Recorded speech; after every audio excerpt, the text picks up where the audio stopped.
Hey, yes, this thing is on. Awesome. So my name is Leah Haberman. I write a creator economy newsletter called ICYMI, or in case you missed it. I also teach influencer marketing at UCLA, and so right after this panel, I have to rush back to LA to teach class tonight. In a second, I'm going to have my amazing panelists introduce themselves, but just to give a little bit of context for today, we are going to be here for the next 30 minutes, which seems really short. We are approaching almost 20 years in, or 20 years deep in the creator economy, which seems incredible. I mean, every 6 months, things change. Is anybody else just kind of head spinning based on how quickly things are going? Yes, I'm seeing nods, I'm seeing smiles. Okay, good. And with that change, I think it's also a change in perception, right? Like, creators used to be just distribution. Like, that's what we thought of them as, almost like ad units. And now it's really much more about trust. It's about business, tech, commerce, IP, all of these things. And I was at a panel yesterday with Gymnasium's Adam Faze, and he said something that really stuck with me, and he talked about how these social platforms are kind of peer-to-peer platforms, and it's all based on people trusting each other. But then he said that trust does not extend to brands, which we can debate. I think it was an interesting kind of take on it. And so one of the many reasons we work with creators is that they provide that trust, and they also tell stories that people want to believe in. So today we're going to talk about where we are right now, like is the creator economy mature or still growing, where the opportunities are, and then we're also going to talk a little bit about what to expect in 2026. So we have an amazing panel here. Again, my name's Leah. I'm going to have everybody give a quick introduction, who you are, where you work, and also how you fit in, your role in the creator economy. My name is Rene Ritchie. I've been a tech creator on YouTube since 2008, a podcaster since 2008, 17 years, not quite 20, getting closer. We're getting close. We're getting close. I work at YouTube as the creator liaison, so I spend half my day helping YouTube better understand and better empathize with creators, and the other half helping creators better understand and better succeed on YouTube.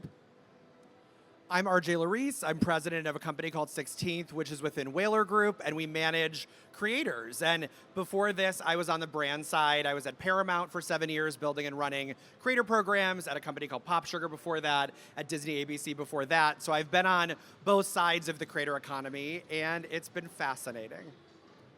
Hello, everyone. My name is Jennifer Cho. I'm the Chief Customer Officer at CreatorIQ. I have the pleasure of working with Ashley Waxman every day, and CreatorIQ is the SaaS platform that enables the creator economy to measure, work, and partner with each other. So my team every day allows our customers, everyone that Ashley was talking about, Fortune 500, to every startup out there, to be able to look at their creator program holistically and measure and decide who they get to work with and how they get the impact they're looking for. So I think the place that we have to start is we're seeing all kinds of different predictions. It's January, right? So people are saying, like, we are in our maturity age. Somebody was like, yesterday was saying, oh, creator economy, we're 21, we can drink now, right? And then somebody else said we're in our puberty phase. So I'm curious, from your perception, like, have we reached maturity? Is the industry still growing? Like, where are we at? Situate us. You want to start, Rene? Sure. I think both things can be true. I know the internet is terrible with multiple truths, but I think it's true that we've reached maturity. Brands better understand creators, creators better understand brands, but we also have unprecedented opportunity. It's like now things are getting excited. We've moved out, we've got a car maybe, we've got a little bit of spending money, and we're eager to see how we can best work as part of this economy, knowing there's more competition, more opportunity than ever, and I think we're in a really exciting place. I think 2026 is a year of transition for the creator economy. I agree with you. I think that both things are happening at the same time. I think right now people are focusing less on transactional and more on long-term, more meaningful opportunities like IP creation, equity in companies from creators posting around it. Those are the sorts of things that I think are going to be huge in 2026, bigger than ever. And I think you're going to see brands paying less attention on just saying, oh, let's do influencer and let's just there we go, and then it's done and you call it a day. So I think it's going to be more about long-term and bigger opportunity than the short-term. I went to a bunch of, just before we get to, I went to a bunch of panels yesterday just to kind of prep and see like what people were talking about, the mood, and I would say IP was the main theme. Like essentially people buying creator IP, creating shows around it. A lot of traditional Hollywood is now shifting over. I think that's really interesting. Sorry, Jennifer, what's your take? I love it. I completely agree that both truths can be true. So I think that from a maturity level, we are mature in that there's an expectation that we're looking at creator marketing across the funnel, right? All the way through conversion, as we're seeing in trends. But I also think what's really exciting is that the evolution is I think it's ongoing, right? Like, what does maturity look like? What does success look like? I think that's a moving target, and I'm excited to see what'll happen this year. Well, okay, let's stick with you. So if it's ever evolving, what would you say the challenges are in 2026? Because I think every year has had different challenges. Definitely. Some have been consistent, and then I think Sure. some just, depending on where the industry's going, we're seeing different things. So what are you seeing? I think the lean on the maturity is like the expectation from brands and businesses that creator marketing is a business, right? It's a business prerogative. So I think what's really important is making sure that you're looking at not only brand safety, but then also brand suitability. Like, who are the creators that you're working with? Like, how are you going to vet them for this long-term partnership that requires trust on both ends, that actually has to go back into the digital world that has a footprint that lasts forever, right? So I think that's going to be the big conversation this year. Like, how do we leverage AI and technology in order to understand the suitability to create those partnerships that build that trust, that share that trust, and create the partnerships that matter. So funny you say suitability, because I wrote this down and I saved it. I knew I wasn't going to remember the number. eMarketer just put something out yesterday, and it works both ways. It said 45% of creators say working with a high-quality brand is their top priority when considering a brand deal. So I think suitability and brand safety, like, it does go both ways. It's not just the brands that are looking for that safety. I think it's the creators as well. What do you think? What are our problems? Yeah, Go so off. I think the problem is when people talk about influencers, they think of it as this overarching, like, let's just get an influencer and let's do this thing. And that doesn't work. And they do it the wrong way. And then they're like, oh, influencers failed. And it's like, no, you weren't thoughtful about it. And so I'm hoping that in 2026, there's going to be more thoughtfulness about it. Because here's the secret that no one will say this, but not every creator is a good creator. Not every creator is talented, just like there are actors that are not talented, just like there are people that work at the companies that you're at who are not talented. Influencers are not exempt from that. And so I think a lot of times people are like, oh, get an influencer, it's going to work. And it's like, no, you have to think about who is your audience? What are you trying to accomplish? Should I look at a YouTube creator? Should I look at short form in some sort of way? Should they post across a year? Should they do it every few months? Like, what is the actual thoughtful, smart, intelligent way to work with a creator to do the best possible? And I think you're seeing a lot of brands now realize that influencers aren't just some catch-all, and I'm hoping that there's less and less of that in 2026. RJ is always going to give you the hot takes. Like, we are always going to get that from you. I love it. Any challenges that you're seeing, either personally as a creator or working at YouTube, looking at other creators? Yeah, I think there are a lot that have always been a challenge. Like, getting everybody to share data has traditionally been a challenge. Companies don't want to share back the conversion rates in case maybe the rates go up or maybe the rates go down. Creators don't want to share their rates because maybe they're going to get offered less money or more money. And there's institutionally not been great practices for this. Also, just depth of knowledge. Not every company has a deep understanding of how creators work, and there's high turnover rates, and there's relationships that get passed along. And I think now we're starting to see both the tools and the time invested to make those relationships stronger from a data and an understanding business point of view. To that point, can we get a show of hands? Like, who here's a creator? Oh, okay, there's a lot of creator. Who here's on the brand side? Okay, it's almost 50-50. Who here's, I don't know, maybe like VC or like looking to invest or purchase IP, creator IP? Okay, one hand. Okay. That's pretty good. So this is good. It's like creators meet brands, brands meet creators.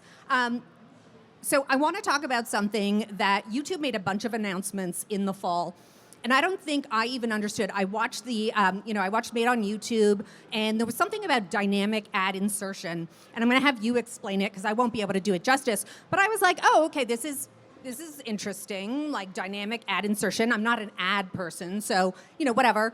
But then I went online and I saw all of these creators freaking out, posting about it, and like the level of excitement was just beyond. So can you give us kind of a quick catch up of like where YouTube is right now, the kind of high level of these announcements, and then explain dynamic ad insertion to us and why it's such a big deal. Yeah, so there was really 3 big brand-related announcements. The first one was we're bringing shorts, links back to shorts, but in a way that's safe for viewers. So if you're doing a brand deal for a short, like a complete short for the brand, you can link to the brand, they can approve the link, they can send it to you, you can approve the link, and then you'll have a very easy way to go from that short to the brand's page in a way that viewers will trust too.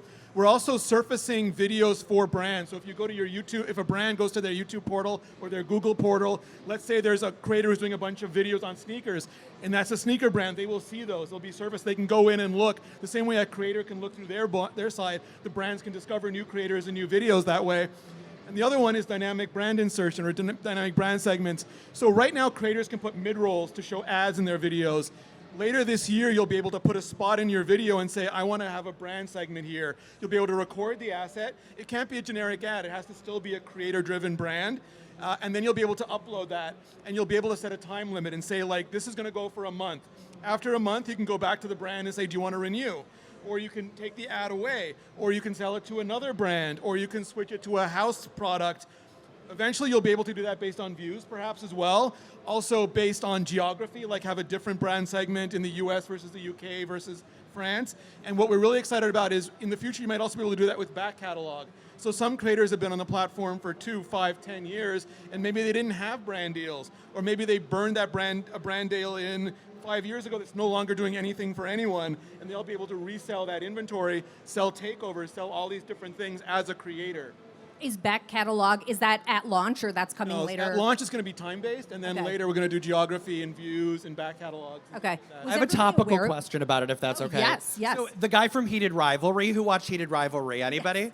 Yeah, so the guy from Heated Rivalry, his old YouTube videos are becoming popular. So now with this later on in the year, he could then put this there, and then he's making money off of something that he made when he was like a child. Yeah, he could put brand deals in. It's incredible. It's amazing. I want to know, was everybody aware of this? Whether you're on the brand side and you look at that as an opportunity to advertise through back catalog, or as a creator and what you're going to be able to do with your content, especially the older content. Had anybody seen? I feel like this is kind of a very, I don't know, it's the best kept, it's not a secret, but The sleeper hit. it's the sleeper hit, yeah. And I'm curious, so you mentioned the Heated Rivalry guy. I couldn't stop. But no, I love it. It's very topical. Have either of you talked with either on the brand side or the creator side, your talent? Has anybody kind of inquired about this, or when can we get started? Have you guys actually had any discussions around this? Yeah, we talked about it in the first morning meeting that we had with our managers the second that the announcement came through. I think on both ends, for talent and for brands, it's a game changer. So when I saw it, I was like, oh, I wish I would have thought of that. That's a genius capability to have. And our managers were super excited about it. Our talent are excited about it too. And I can't wait to see it in practice. I really believe that the back catalog is going to be huge for creators. It's going to be gigantic. They're going to make revenue on things that they just didn't think that they could before. So yes, a lot of excitement on our end about it. Yeah, same. From the creator side and from the brand side, especially when you're looking for partnerships, now that you can unsurface all of this information, you can actually bring in layers of suitability that go back years, right? To be able to partner with people that have been kind of living your values, your mission, what you're trying to do for a long time really authentically. So how do you incorporate that into your overall creator strategy? There's also a creative challenge with it.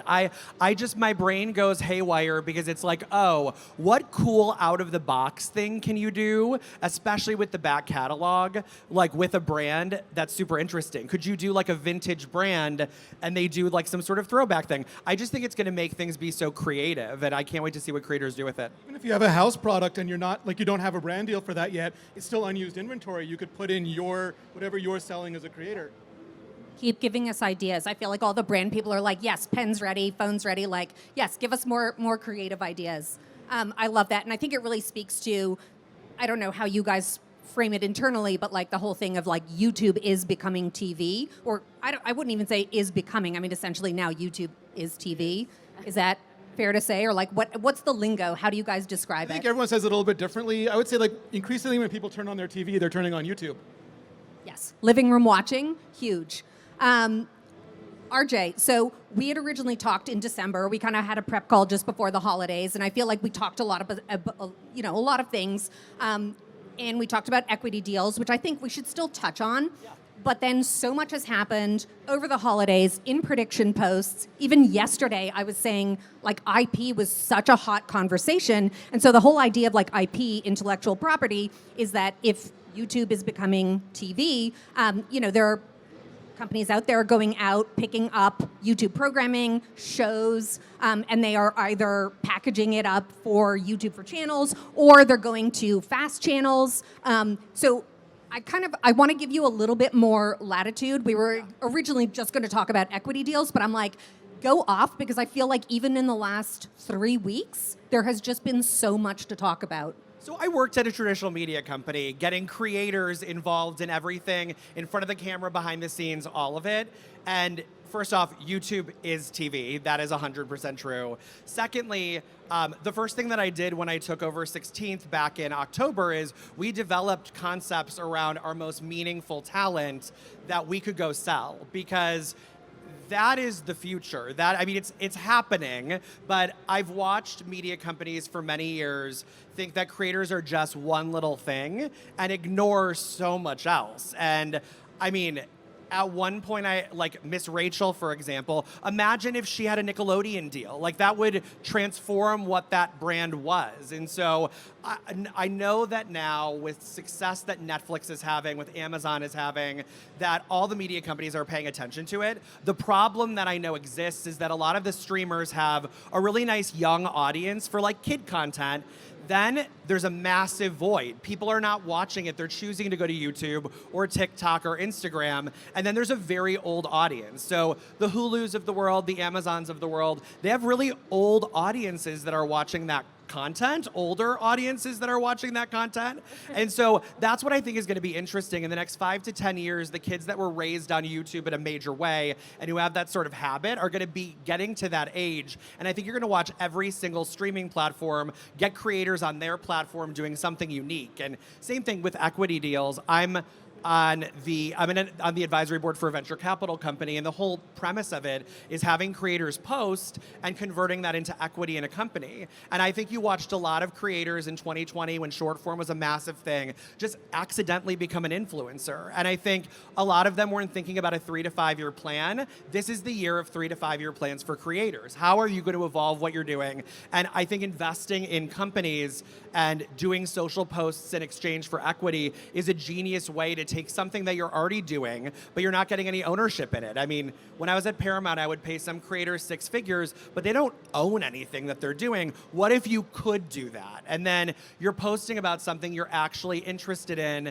and you're also supercharging, sometimes if you're making a financial investment into it. I think what they did with Poppy was genius, and I think this is the year of a lot of long-term plays for creators. Can we just like a quick recap of the Poppy story? That was essentially they partnered with Alex Earle, who is arguably one of the biggest lifestyle creators, and gave her equity in the company. And she also, she did distribution, she did marketing, but also they gave her equity in the company. She had a stake in it, and then they sold to Pepsi, which is not a bad company to sell to.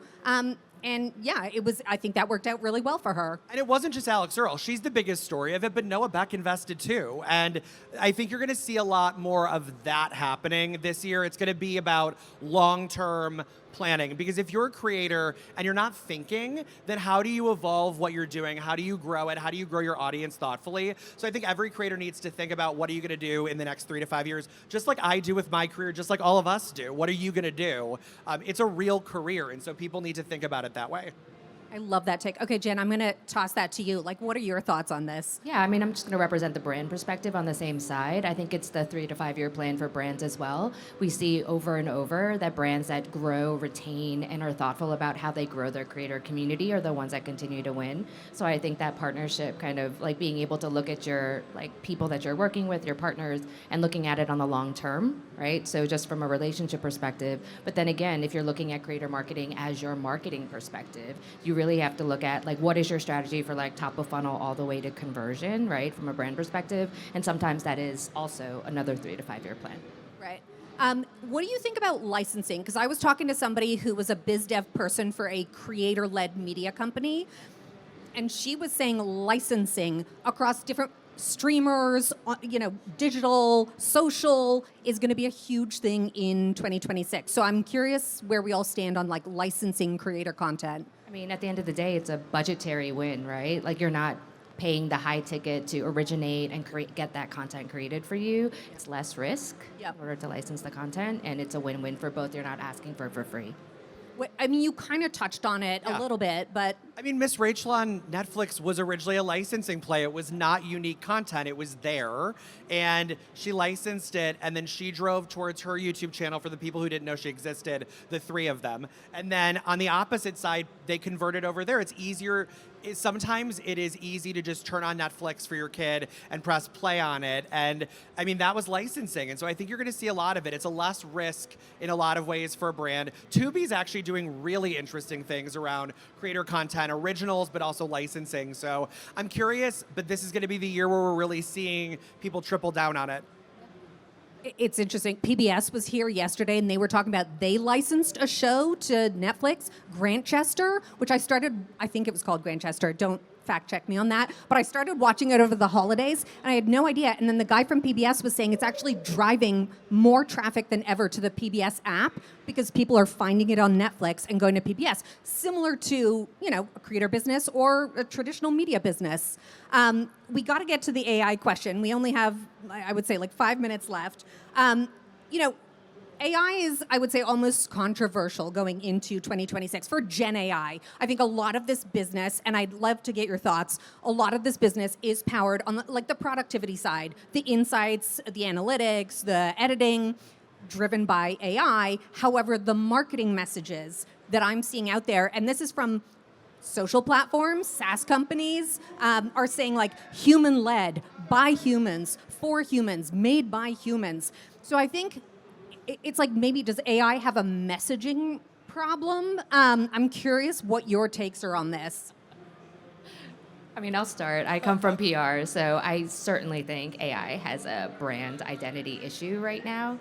What I think is exciting about this year is that if you leverage AI for productivity, if you are empowered by or informed by AI, I think the creator economy will evolve at a faster pace than we can even imagine, right? There's all these different opportunities for integration. For us, when it comes to like brand suitability, we use multimodal AI. So when we're looking at that content from 10 years ago, and there's actually like a cigarette in the background or whatever it is that you didn't actually write about, we can actually vet that content in a way that will provide like that safety and that kind of trust with the brand and the partnership.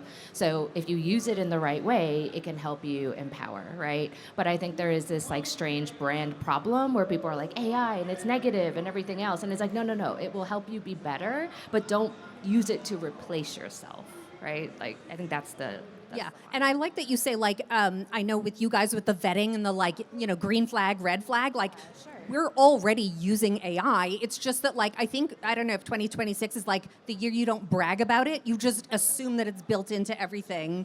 I'm curious if either of you have any takes on that. Yeah, I think every creator should be using AI thoughtfully. I do agree that there's a branding problem for two different reasons. One is people think about it in terms of content creation, that it's like stealing from people. Secondly, it has to do with the water usage. And I think a lot of people are like a little bit ignorant about how much water is being used to make like a pair of jeans, for example. So there are other things that are taking up water that people have been using for many years. I think people have to think about AI in terms of making their life more efficient and easier. So I use one in my email to help sort things, and that saves like an hour a day for me probably, and it makes my brain work a little bit better, to be honest.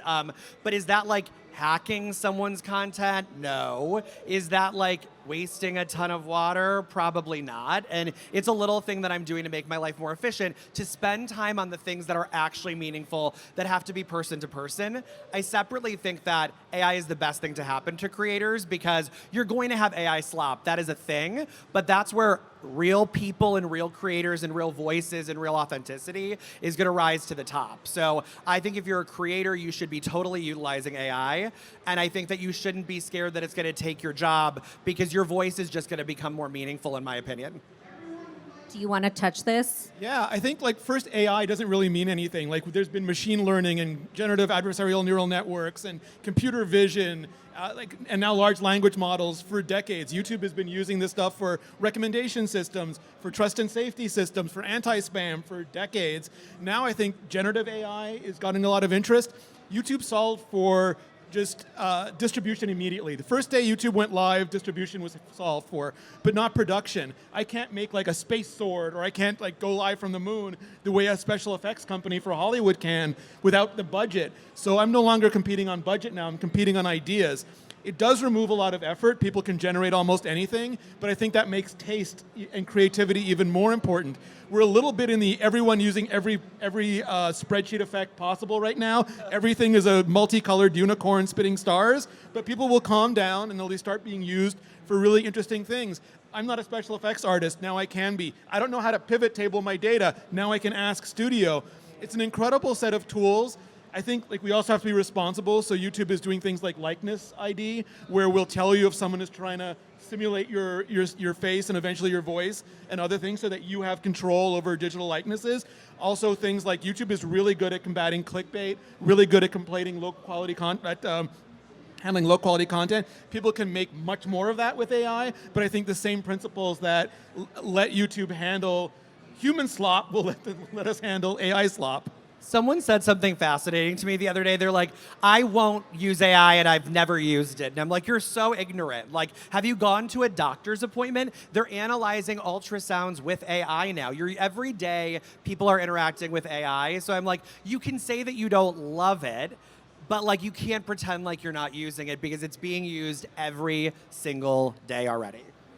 All right, we're running out of time, so I have 2 questions. So I want to make these kind of rapid fire. What is one trend in the creator economy that's overhyped? And you can't go off too much just because we're running out of time, but what's overhyped in the creator economy? I know you've got one. Okay, go for it. I think microdramas are very popular. I understand that people are watching them, but I think that they're going to move back into the platforms versus being a separate app. Like you're going to try to compete with people that are already spending their time and their habit on TikTok, YouTube, Instagram, all the other places. It's not going to work. People want to spend their time there. So I think you're going to see brands doing more microdramas on those platforms. I think you're going to see creators doing them themselves. And I think those third-party apps are going to start to go away. I think TikTok just brought out a microdrama hub over the holidays, actually. Yeah, so I mean, your prediction's coming true already. Yeah, it's not going to be these other apps. People don't want to spend their time in multiple places. They can barely spend their time between the social platforms that exist. So I just think everyone's spending a lot of money on it, and that's great for creators, but it's not going to last. Bubble's going to burst. Anything else overhyped? Do we think? Any hot takes? Yeah, I think I think there was a wave where people thought you had to spend a lot of money to be a creator. I think they looked at the end result at the top of the charts and they said, I have to spend like they do, I have to mortgage my future. Mr. Beast levels? There was a bunch of those, but Mr. Beast ran in clown shoes. He read the dictionary. He did a lot of, like Ryan Trahan. They all, Speed became a huge creator with spending zero money. Like you can get started now today, and the level of quality is not the level of production, it's the level of connection with your community. I love that. Jen, any? Yeah, I mean, I think my only overhype is that there is no specific like formula from the brand side to like win at creator marketing. From a lot of customers, we get like, should we do more gifting, or are we not doing celebrity anymore? You know, I think my summary is that everything is super complex, and it really depends on who you are and where you're trying to go. I have to give a shout out to CreatorIQ, the reports that you put out in the white papers. You guys have the best data, the best reports that I'm consulting and using in my classes. They're really incredible to keep up with, like, is gifting the thing to do, or what should we be doing? So I appreciate you for that. Sure. So in the 1 minute that we have left, what do you want people to walk out of here remembering? So I'm going to ask each of you. I'll start with you, Rene, and we'll go down. What do you want people to remember from this State of the Creator Economy panel? That your connection to your community is everything. That is why everyone from the audience to the brands to you yourself will be interested and be successful over the long term. So don't worry about all the trappings. Worry about that connection to the community and nurture it. Creator is not just a thing that you can like not think about and be like, I'm going to work with one. It's thoughtful. It depends on the brand. It depends on the strategy. It all depends. And I think that is the most important thing for both creators and brands to know. I'll close with saying that creator marketing is the nucleus of marketing. You need to be able to look at it from a traditional marketing standpoint. It's no longer a line item. You need to look at it as your entire marketing strategy and make sure that your owned, earned, and paid actually feed into your creator strategy. Amazing. Thank you so much to the panelists. Thank you to CES for the creator stage, and thanks to everybody for coming out. I hope you guys learned something. Thanks to you. And thank you. And yes, follow us all on YouTube, Substack, LinkedIn, and any other platform. Friendster, MySpace. Oh, yeah, those two. Okay. Thank you, guys. Appreciate it.